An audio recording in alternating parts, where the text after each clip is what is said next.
Why don't we have enough water? Is there a reason to this? Well, the water problem is actually a general problem worldwide. There will be a very big problem soon. They say that the wars may start because of the water supplies in the world. The problem is that the person treats everything in the world in a very cruel way. You know, in order to produce a cup of coffee, we need 150 liters of water, because we have to grow the coffee, we have to process it, we have to nurture it. It's not just the cup of water that we add to our coffee, to our just spoon of coffee. If you will calculate how much water we spent for everything, for the books we produce or the tables we produce, it turns out that we use so much water for everything that we produce. So we will see that the same cup of water that I'm now drinking is not what I'm drinking right now. In order to drink that cup of water, I'm actually wasting 100 cups of coffee before. You know, if you will translate all the production process to the amount of water wasted, then you will see how much water we wasted. So what do you suggest? Don't drink coffee? No, I'm suggesting to start calculating how we behave with respect to nature, and see if we can allow ourselves all kinds of technological ways that makes us spend a lot of water. Okay, and if we will find other solutions, will this be solved? Yes, first of all, because we will save, and especially because we will start treating nature in a general way, that we and nature is the same thing, and then we will discover that nature is not just nature, it is actually the creator, the law of mutual dependency, mutual guarantee, reciprocity, and love, and we have to be in some kind of inner negotiation with it, and we will start feeling nature as well, and all of a sudden we will discover that it is the upper force.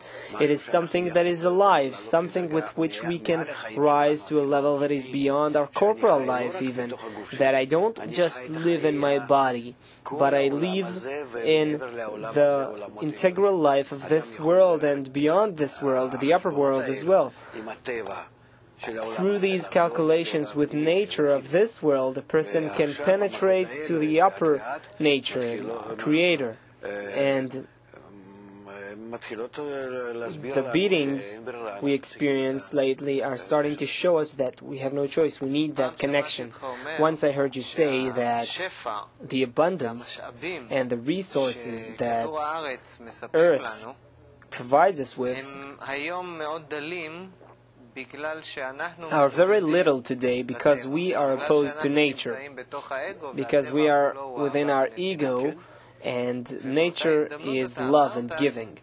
And in the same chance he said that if we will correct ourselves, our ego, to love and give and bestow, then we will receive from nature much more supplies and resources, and that means much more water as well, much more growth, much more yield from the ground.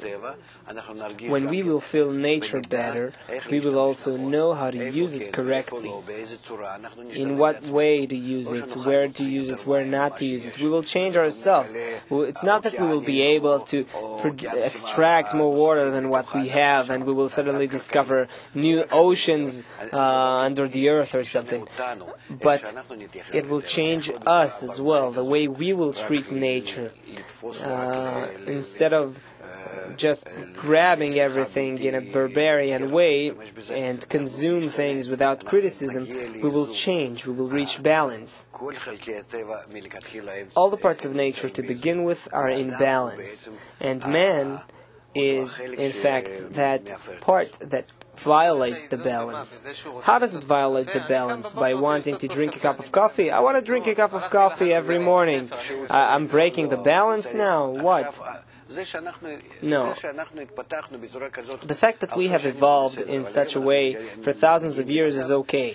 But today we reach the state where we are all against nature, and we have to study the laws of nature and know in what way to drink coffee and in what way to behave to nature and with what thought to relate to nature. What do you mean thought? Because nature is completely bestowal and love, and we have to relate to each other the same way and to nature as well. This will influence our water, if we have water or not. Yes. Will this increase the water reserves that we have today? That they say that we stepped much below the water line. Yes. There is no problem in nature. There is enough water in the world and everything. But man has to change his relation to the world first of all, and then he will suddenly discover that he has everything he needs. Okay, so I got a bit confused. I heard two directions from you. One, yes, and two of them we must carry out. Okay, so let's pack them in a way that will be understood to us and to the viewers. First direction is that we should make our use of water more effective, meaning research technologically how can we use less water to produce all that we consume, books, cup of coffees, whatever. Yes, on face of earth in the simple technological way. Okay, and I assume that people do these researches without the wisdom of Kabbalah as well. Yes, but there is no one that will start activating them. Okay, and this is one horizon of your recommendation. Okay, the next one is the change, yes, the inner change of me with respect to nature. It is very similar to an enemy that now wants to come and kill me. So if the enemies are coming to me right now, can I just pray? No, I have to fight corporally as well on the face of earth and treat it corporally, and along with it I have to treat all of that spiritually. Why does it happen to me on behalf of nature? Because I'm not balanced with it. Okay, the second plane you talked about was an interchange of man with respect to nature. What is exactly nature? That water, the trees, the animals, are my neighbors in the building. What is nature? The force of giving and love. That towards us, it relates to us simply. Love thy neighbor as thyself. That is the general rule of the Torah. The Torah means the general law of reality. If we among us Jews, I'm talking about the people of Israel now, if we would come back to the state that we existed in before the destruction of the temple, then we were in brotherly love instead of unfounded hatred, which we are in until today. If we were able to come back to that state of brotherly love, then we would rise in the spiritual level among us, and we would come back to the state where no enemy will influence us. And how would it influence the water in Africa? We would carry out nature's instruction as being the light of the world, of the nations, and we would show the method to all of the nations, and we would save the world by that. And we will have to do that. There is no choice. The book of Zohar details it in a very clear way. Will there be water in Africa because of that? Yes, in all of the world. And everyone will live peacefully and happily. The question is, how will we reach that?